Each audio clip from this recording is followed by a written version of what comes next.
Greetings to bakers. Today we'll be making delicious vegan stovetop macaroni and cheese. Heaven to the taste buds and perfect for any occasion. First, you'll need to boil together 2 quarts or 8 cups of water, 1 tablespoon of olive oil, and 1 teaspoon of salt. Mix that together and let it come to a boil. Once the water boils, remove the top and add in 1 box of elbows.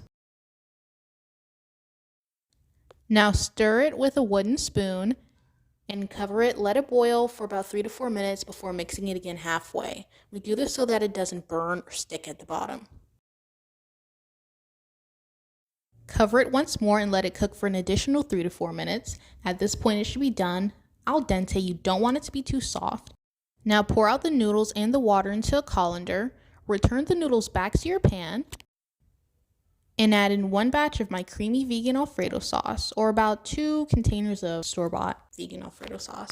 You can find the recipe on my channel. Now mix this in with your wooden spoon. You want to mix it in very thoroughly, and it should look somewhat like this.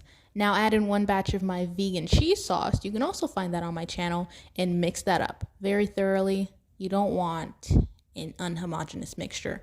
Once that's done, pour it into a buttered pan or Pyrex container, and using a wooden spatula, spread it out so that it becomes one nice layer.